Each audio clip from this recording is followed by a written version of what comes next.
रही है।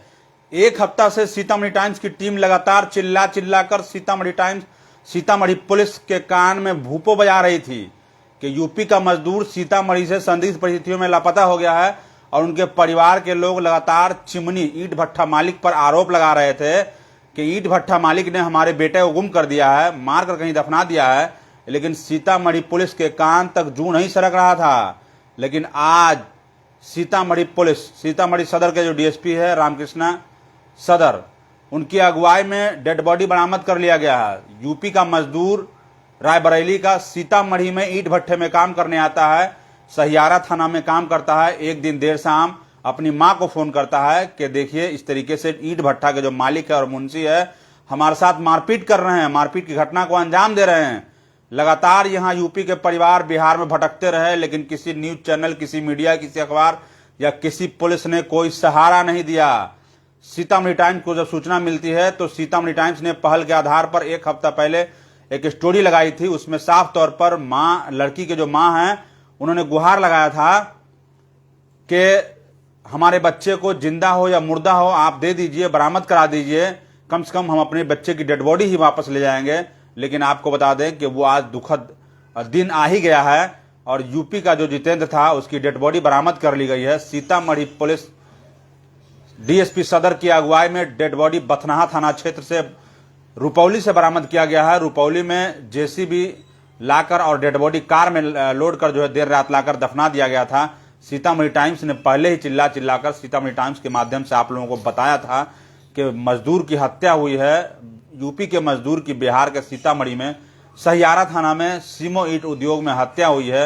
ईंटा पाथने के दौरान कोई टेढ़ा बकला हो जाता ईंट या कोई नुकसान हो गया ईंट, उसके वजह से मजदूर की पिटाई कर दी थी और बाकी जो यूपी के मजदूर थे उनकी छुट्टी कर दी थी। लेकिन लगातार दर बदर भटकने के बाद लगातार जो उनके माँ बाप है वो दफ्तरों का चक्कर लगाते रहे। किसी भी पत्रकार या स्थानीय पुलिस ने एक भी नहीं सुनी। 15 से 18 दिन बाद एफआईआर हुआ रामकृष्णा की पहल पे। रामकृष्णा ने जब पहल किया डीएसपी सदर ने, उसके बाद एफआईआर हुआ। एफआईआर के बाद मामले की जांच शुरू हुई। जांच के बाद अब बड़ा खुलासा हुआ है कि जो युवक जितेंद्र कुमार था उसकी डेड बॉडी गड्ढे से बरामद कर ली गई है।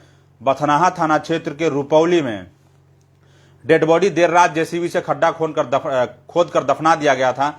अब उस युवक की डेड बॉडी बरामद कर ली गई है। आपको बता दें सीतामढ़ी के सहियारा थाना क्षेत्र में एक ईंट उद्योग में काम करते थे जितेंद्र और वहां जो है देर शाम उसकी पिटाई हुई। पिटाई के बाद उसको मार दिया गया और मारने के बाद दफना दिया गया। अब पूरे मामले पर देर शाम सीतामढ़ी एसपी प्रेस कॉन्फ्रेंस करेंगे।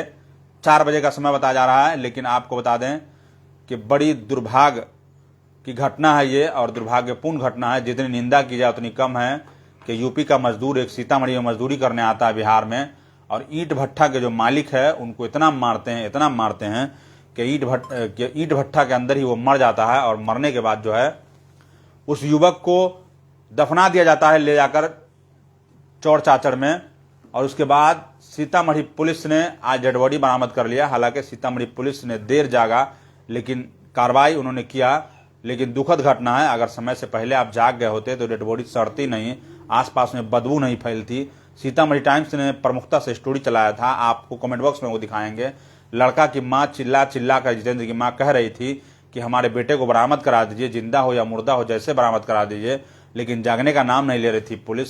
एसपी जो है सीतामढ़ी के अमित रंजन वो छुट्टी पर चल रहे थे। उसके बाद भी हम लोगों ने संपर्क करने की कोशिश की, बात किया। उन्होंने कहा कि कार्रवाई हो रही है, जांच किया जा रहा है, लगातार दबिश की जा रही है, लेकिन अब तक बरामद नहीं हो पाया है। लेकिन आज सुबह जो है लगभग 11 बजे डेड बॉडी जमीन से खोद कर डेड बॉडी निकाल लिया गया है। यूपी के रायबरेली के रहने वाले जितेंद्र थे और जितेंद्र जो है यहाँ पर मजदूरी करते थे ईंट भट्ठा में सहियारा थाना क्षेत्र में। और हमें लगता है कि जो सहियारा थाना प्रभारी है उनकी भी घोर लापरवाही है। एसआईटी बनाकर पूरे मामले की जांच किया जाए, क्योंकि 18 दिन तक युवक, उसकी मां और उसके भाई वगैरह रिश्तेदार भटकते रहे, एफआईआर दर्ज नहीं हुआ। अंतिम में जब रायबरेली के एसपी, सीतामढ़ी एसपी को लेटर लिखते हैं, फोन पे बात करते हैं, उसके बाद रामकृष्णा के पैरवी पर एफआईआर दर्ज होता है।